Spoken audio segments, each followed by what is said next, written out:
Eu quero registrar para vocês aqui um trecho que eu achei bem interessante de um livro que a Manassés me emprestou. O Demônio do Meio-Dia, do autor Andrew Solomon.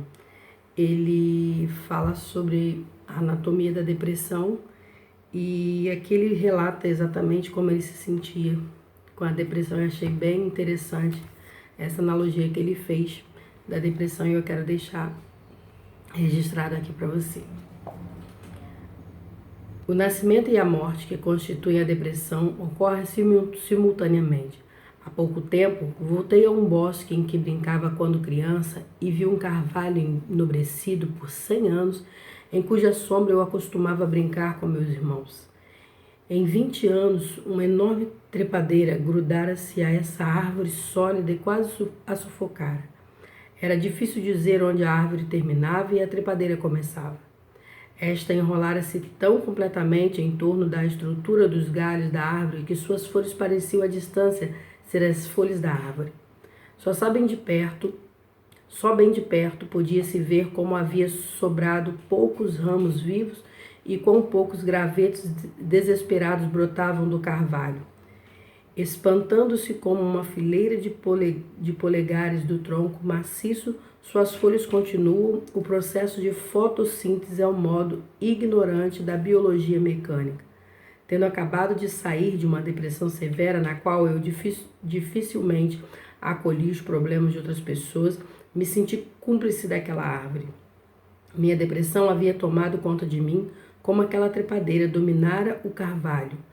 Ela me sugou uma coisa que se embrulharia à minha volta, feia e mais viva do que eu. Com vida própria, pouco a pouco, asfixia toda a minha vida. No pior estágio de uma depressão severa, eu tinha estado de espírito que não reconhecia como meus. Pertenciam à depressão, não certamente quanto as folhas naqueles altos ramos da árvore pertencia à trepadeira. Quando tentei pensar claramente sobre isso, senti que minha mente estava emparedada. Não podia expandir em nenhuma direção. Eu sabia que o sol estava nascendo e se pondo, mas pouco de sua luz chegava a mim. Sentia-me afundado sob algo mais forte do que eu. Primeiro não conseguia usar os tornozelos, depois não conseguia controlar os joelhos e em seguida minha cintura começou a se envergar sob o peso do esforço. E então os ombros se viravam para dentro e no final eu estava comprimido e fetal, esvaziado por essa coisa que me esmagava sem me abraçar. Suas gravinhas ameaçavam pulverizar minha cabeça, minha coragem e meu estômago quebrar-me os ossos e ressecar meu corpo. Ela continuava a se empanturrar de mim quando já parecia não ter sobrado nada para alimentá-la. Eu não era suficientemente forte para parar de respirar. Sabia que jamais poderia matar essa trepadeira da depressão. Assim, tudo o que eu queria era que ela me deixasse morrer. Mas ela se apoderara da minha energia. Eu precisaria me matar. Ela não me mataria. Se meu tronco estava apodrecendo, essa coisa que alimentava dele estava agora forte demais para deixá-lo cair. Ela se tornara um apoio alternativo para o que destruía. No canto mais apertado da cama, rachado e atormentado por essa coisa que ninguém parecia ver, eu rezava para um Deus no qual nunca acreditava inteiramente e pedia libertação. Teria ficado feliz com uma morte dolorosa, embora estivesse letárgico demais para conceber o suicídio. Cada segundo de vida me feria, porque essa coisa drenara tudo o que fluía de mim. Eu não podia sequer chorar. Até a minha boca estava ressecada. Eu pensava que quando nos sentimos muito mal, as lágrimas jorrassem, mas a pior dor possível é a dor árida da violação total que chega depois de todas as lágrimas já terem se exaurido. A dor que veda cada espaço através do qual você antes entrava em contato com o mundo ou o mundo com você. Essa é a presença da depressão severa. Eu achei bem interessante, né, a forma como que o autor ele compara a depressão com essa trepadeira que nasceu em um carvalho centenário e foi sufocando ele a ponto das pessoas olharem ao longe e já não reconhecer mais o carvalho. Ele se confundia com aquelas folhas tão vivas, porém não era do carvalho e sim da trepadeira. E a depressão tem sido o mal do século. E tem matado muito, muito mesmo. E isso é um caso que nos preocupa muito. E é por esse motivo que eu estou lendo esse livro, para adquirir conhecimento e assim tentar ajudar o máximo de pessoas possível. Porque só sabe a dor da depressão aquele que já esteve, que já passou por ela. Então, eu aconselho a todos vocês a fazerem a mesma coisa.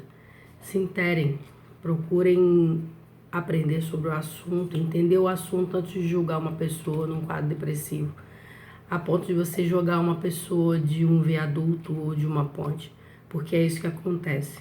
Quando a pessoa chega ao ponto de tirar sua própria vida, é porque ele foi incompreendido, ele não foi aceito, ele não foi entendido. Então, a pessoa acaba não tendo escapatória porque nós não sabemos lidar com pessoas que estão nessa crise de dor. E aí elas não veem saída, não tem apoio da igreja, não tem apoio de amigos, não tem apoio dos familiares.